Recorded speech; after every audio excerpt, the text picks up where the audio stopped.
नमस्कार दोस्तों, जिसका दर था आखिरकार वही हुआ। भारत ने ऐलान कर दिया है ताइवान आज़ाद मुल्क रहेगा और ताइवान का हाल यूक्रेन जैसा नहीं होगा। और ताइवान पे अगर चीन आंख दिखाएगा तो चीन का आंख फोड़ दिया जाएगा। और ये मत समझे कि ये अमेरिका वाले ताइवान को बचाएगा, बिल्कुल नहीं। ताइवान के लिए हम लोगों को ही कुछ करना होगा। जी हाँ दोस्तों, भारत, जापान, साउथ कोरिया, ये सब के अलावा दोस्तों जो भी चाइना का दुश्मन है, जो आसपास के देश जैसे वियतनाम हो गया, ये तमाम देशों ने अब एक नया मोर्चा खोला है। भैया ये युद्ध हमें ही लड़ना होगा, हम किसी और के भरोसे नहीं रह सकते हैं। ये अमेरिका केवल बयानबाजी करेगा, केवल अपने पावर का गुरूर है उसे, और लोगों को धमकाएगा।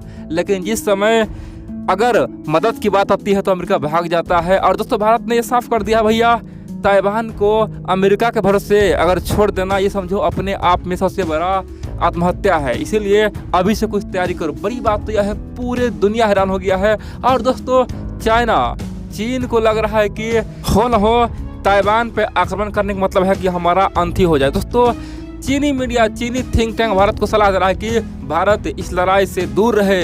ये तो ऐतिहासिक रूप से चीन का हिस्सा था और भारत अपने आप को विकास करने में फोकस करे। भारत विकास रास्ते पर जाए, भारत तरक्की कर सकता है, भारत भविष्य में बहुत आगे जाएगा। क्यों हम लोग लड़े? दोस्तों चीनी मीडिया, चीनी थिंक टैंक बोल रहा है कि भारत आखिरकार चीन के शर्तों को मान क्यों लेता है। अगर भारत चीन मिल के आगे बढ़ेगा तो बहुत तरक्की होगा। और केवल छोटा सा देश ताइवान के लिए भारत फालतू में चीन से दुश्मनी मोल ले रहा है। ये सब दुश्मनी छोड़े और दोस्ती निभाए। दोस्तों चीनी थिंक टैंक, चीनी मीडिया भारत को अब प्यार से सुनाना शुरू कर दिया है। बड़ी बात तो यह है, ताइवान ने ओपनली कहा है भैया हमें अमेरिका भरोसा नहीं रहा है, अब भरोसा है कि भारत सरकार अगर सचमुच हमारा सहयोग करेगा तो हम चीन से मुकाबला करेंगे। अगर भारत भी हमारा साथ छोड़ देगा तो हम खुद को आत्महत्या नहीं करेंगे, हम अंत में खुद ही सरेंडर कर देंगे। दोस्तों सिंपल सी बात करें तो ताइवान छोटा सा कंट्री है। ताइवान से 10 गुना 15 गुना अधिक बड़ा दोस्त कौन है? वो है यूक्रेन है। और दोस्तों उस यूक्रेन को अमेरिका नहीं बचा पा रहा है तो ताइवान को तो रातों रात खत्म कर दिया जाएगा। यही बात तो ताइवान खुद बोल रहा है। मैं आपको तमाम बातें बताकर हुआ क्या है और भारत का ये जो मास्टर प्लान ना, अगर ये सफल रहा दोस्तों, ताइवान तो छोड़ो तिब्बत भी आज़ाद हो जाएगा। क्योंकि भारत ने अब तक का सबसे खतरनाक गेम चल दिया है। बड़ी बात तो यह है, चीन में हरकत मचा हुआ है। आप लोग पूरा वीडियो देखते रहिए। लेकिन इन सबसे पहले आप लोग को बता दूँ दोस्तों, आप लोग वीडियो पूरा देखते, लेकिन वीडियो को लाइक करना ही भूल जाते हैं। इसीलिए आप लोग से निवेदन है, जितना हो सके वीडियो को लाइक करें, चैनल को सब्सक्राइब करें और शेयर भी करें, कमेंट भी करें। ये आप लोग का पूरा हक है और अधिकार भी है। अब जानते हैं आखिरकार हुआ क्या है, क्यों भारत ने चीन को ठुकाई करने का अब तक का सबसे खतरनाक खासतौर पे चक्रव्यूह रचा है, जिसमें चीन फंस भी गया है और चीन अब शांति के दुहाई दे रहा है। हम लोग शुरू से जानते हैं। दोस्तों हाल ही में ताइवान ने ओपनली कहा था कि भैया हमें क्वाड में शामिल करो, अगर हमें बचाना है तो हमें क्वाड में शामिल करो। अगर हम क्वाड में शामिल हो जाएंगे तो समझेंगे कि हमारा थोड़ा बहुत जान बच जाएगा। अगर क्वाड में शामिल नहीं करोगे तो हम तो हार जाएंगे, फिर तो हमें चीन का जो दादागिरी है वो सहना पड़ जाएगा। इसीलिए आप लोग हमें अगर बचाना चाहते हो तो हमें क्वाड में शामिल करो। दोस्तों ताइवान ने ओपनली कहा था कि हम किस आधार पे अब अमेरिका भरोसा करें, किस आधार पे हम अब जापान में भरोसा करें, किस आधार पे हम ये क्वाड भरोसा करें। ये सब तो यूक्रेन मामले में सब चुप है, तो हमें कौन बचाएगा। दोस्तों ताइवान ये बात कहा था, लेकिन अमेरिका पता क्या बोला था? अमेरिका बोला था भैया ताइवान टेंशन मत लो, ये यूक्रेन रूस का मुद्दा अलग है, चीन ताइवान का मुद्दा अलग है, ताइवान के लिए तो हम जान दे देंगे। दोस्तों अमेरिकी थिंक टैंक, अमेरिकी मीडिया ने कहा कि ताइवान के लिए हम वर्ल्ड वार 3 शुरू कर देंगे, ताइवान को बचाने के लिए हम कुछ भी कर देंगे, चाइना को नक्शे से गायब कर देंगे। दोस्तों इस तरह की बातें कह के ताइवान को शांत करने का प्रयास किया। लेकिन दोस्तों आप लोग अपने दिल से पूछिए, क्या अमेरिका सचमुच में युद्ध में ऐसा करेगा? जब ताइवान पे चीन हमला करेगा तो क्या अमेरिका मैदान में आएगा? दोस्तों अगर आप हमसे पूछेंगे तो मैं आपको 113% कहूँगा ये बिल्कुल ही बकवास है, अमेरिका नहीं आएगा।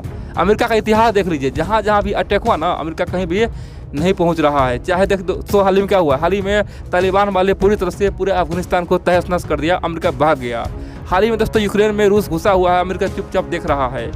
जहाँ भी कोई समस्या हो ना, अमेरिका अपना पीठ पीछे भागा है। सीरिया में देखिए दोस्तों, सीरिया में जब रूस का एंट्री हुआ अमेरिका भाग गया। दोस्तों सीरिया को भी बर्बाद करके वो भाग गया। इसीलिए अमेरिका पे अब थोड़ा भरोसा ना करें। और दोस्तों हाल ही में आप देखे होंगे, हाल ही में जापान ने ओपनली कहा था कि भैया या तो हमें अब न्यूक्लियर बम थमा दो अपने हाथ में, या फिर हम खुद बनाएंगे, हमें अमेरिका का भरोसा अब नहीं रहा। दोस्तों जापान जैसा देश, जापान कहा जाता है कि अमेरिका का सबसे बड़ा सहयोगी है आज के टाइम में। और दोस्तों वो देश बोला है कि अमेरिका पे हमें थोड़ा भी रत्ती भर भरोसा नहीं है, क्या पता हमारा भी यही हाल हो जाए, चीन हम पे हमला करेगा, अमेरिका चुप रहेगा, या तो ये नेटो वाले हमें जितना हो सके परमाणु बम दे दे, अपने देश में हम लगा देंगे, या फिर हम खुद बनाएंगे, हम किसी भरोसे अब नहीं रहेंगे। और जो भी हम शर्त पहले माने थे वर्ल्ड वार 2 में, हमने कहा था कि शांति रखेंगे, वो सब हम छोड़ रहे हैं, क्योंकि शांति का मतलब यह नहीं कि आत्महत्या हो, ये तो हमारा आत्महत्या हो जाएगा जब चीन हम पे हमला करेगा और कोई हमें बचा नहीं पाएगा। और दोस्तों यही बात हाल ही में साउथ अफ्रीका ने भी कहा था, और यही बात हाल ही में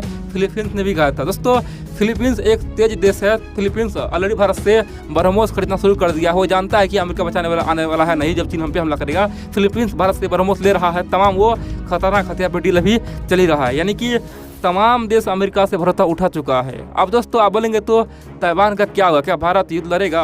दोस्तों भारत एक प्लान बना रहा है। जी हाँ दोस्तों, भारत, जापान और ताइवान, वियतनाम, खासतौर पे जो चीन का दुश्मन है, ये देश प्लान बना रहा है। इस प्लान में न तो रूस रहेगा, न ही अमेरिका रहेगा। दोस्तों केवल भारत ही इसका लीड करेगा, भारत ही उसको नेतृत्व देगा, और उसके पीछे पीछे ये जापान होगा, साउथ कोरिया होगा, वियतनाम हो गया, ताइवान हो गया, फिलीपींस हो गया, जो भी आसियान कंट्री है वो तमाम देश होगा।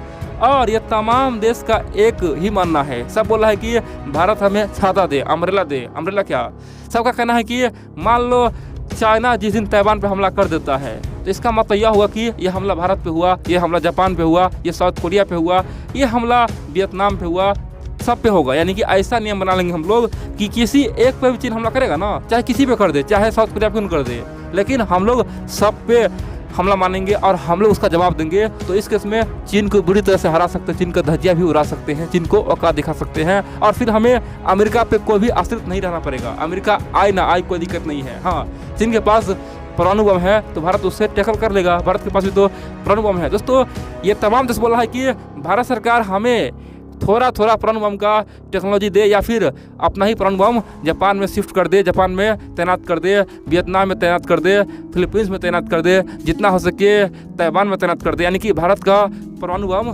तैनात कर दे। उसका उपयोग भारत सरकार खुद करे, हमें कोई मतलब नहीं है, केवल यहाँ पे तैनात कर दे। केवल चीन को इससे डर हो जाए कि देखो भैया भारत का परमाणु बम यहाँ पे तैनात है, और युद्ध में भारत को ही फायदा होगा। भारत चारों ओर से चीन को अटैक कर सकता है, चीन को बर्बाद कर सकता है, और चीन जिंदगी में कभी भी नहीं सोचेगा कि हम किसी एक पे हमला करें। और खास तौर पे अगर चीन के लिए ये बड़ा ग्रुप बन जाना, तो यहाँ पे रसिया और अमेरिका का पावर रातों रात खत्म हो जाएगा। फिर तो आप जानते हैं दोस्तों, जैसे जैसे चीन उभरेगा वैसे वैसे भारत भी उभरेगा, और फिर चीन का अंत भारत ही कर देगा। चीन कभी भी युद्ध का बात करेगा नहीं। दोस्तों इसे हम लोग को मानना चाहिए। अब यहाँ पे कई सारे मित्र बोलेंगे भैया हम ऐसा क्यों करें, ताइवान का लफड़ा चीन से है, जापान का चीन से है, हम लोग क्यों लड़े? दोस्तों आप लोगों ने बचपन में कहानी सुना होगा, एक बुढ़ा था जिसका 4-5 पुत्र था, आपस में लड़ता था। जिस दिन चारों मिलकर एक लकड़ी लाया और लकड़ी को गांठ बना दिया और फिर तोड़ने को कहा, इसे बारी बारी से सबने तोड़ा लेकिन ये टूट नहीं पाया। यानी कि एकता में बल है। अगर ये तमाम देश मिल जाता है दोस्तों तो एकता हो जाएगा। फिर चीन को सोचने में भी भारी पड़ेगा कि हम किस पे हमला कर रहे हैं। भारत पे तो छोड़ी दोस्तों, वो चीन कभी भी न तो जापान पे करेगा, नहीं वियतनाम पे करेगा, नहीं ताइवान पे करेगा। यानी कि अपने आप में सब पावरफुल रहेगा भारत की बदौलत, और सब भारत का नाम लेगा। फिर तो पूरे एशिया में भारत का दबदबा होगा। दोस्तों वर्तमान में भारत साउथ एशिया में हीरो है, साउथ एशिया का बादशाह है भारत। भविष्य में पूरे एशिया का बादशाह बन जाएगा, क्योंकि तमाम देश, चाहे जापान जैसा सुपर पावर हो या फिर जो भी बड़े बड़े देश है, सब भारत के अंदर काम करता होगा। ये कितना बड़ा गर्व की बात होगा। इसलिए भारत को कुछ ना कुछ करना ही चाहिए। दोस्तों ये प्रस्ताव कई बार छोटे मोटे देश से आ चुका है, चाहे ताइवान हो, वियतनाम हो, जापान हो, या फिर साउथ कोरिया हो, या फिर फिलीपींस हो, जो भी आसियान कंट्री है सब ने प्रस्ताव दिया, लेकिन भारत ने हमेशा ठुकराया कि नहीं भैया हम ऐसा नहीं करेंगे। दोस्तों भारत के ऊपर सोचना चाहिए कि हम ये कर क्या रहे हैं।